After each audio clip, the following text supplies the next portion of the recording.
When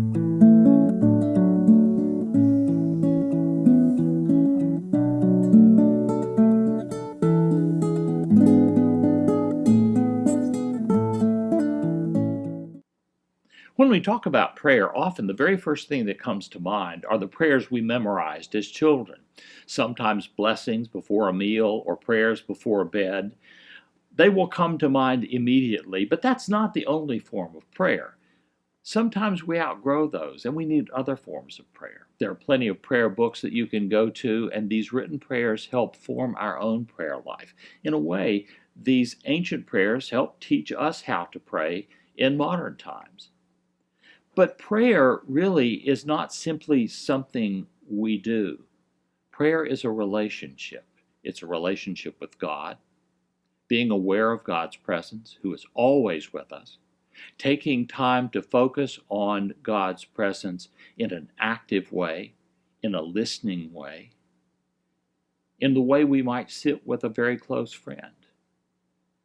And also to be aware of the needs of others. When we pray for other people, we extend that relationship to them as well. They may be people we know. They may be people very close to us.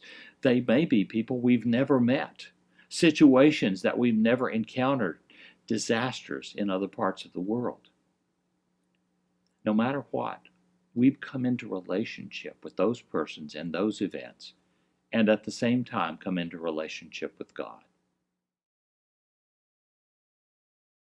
I remember reading early on that God's first language is silence.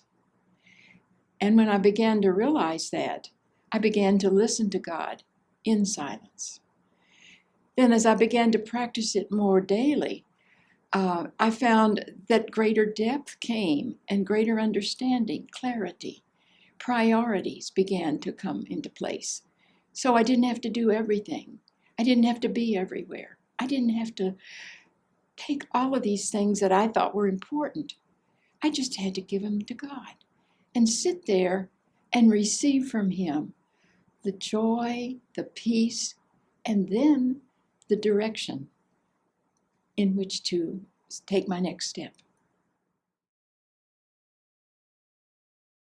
One of the things that has led me into prayer is the fact that I felt a need to journal, to kind of put my thoughts down, my fears, my interests, and then that gave me a clarity to begin to pray about those matters.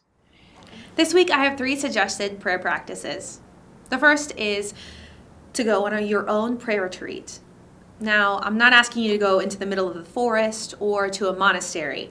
I'm asking you to go to your favorite coffee shop or a place that you normally hang out, and just be aware of those around you and different prayer concerns that might come up, and then pray for them.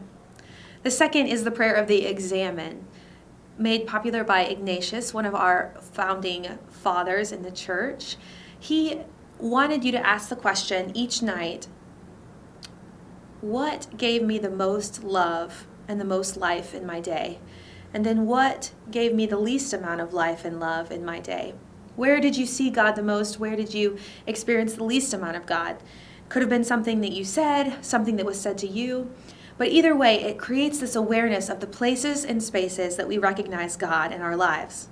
The third is a very simple prayer practice to open the Bible and turn to your favorite psalm and pray that nightly. Maybe do a Lectio Divina practice with it, but read through it and make that your personal prayer.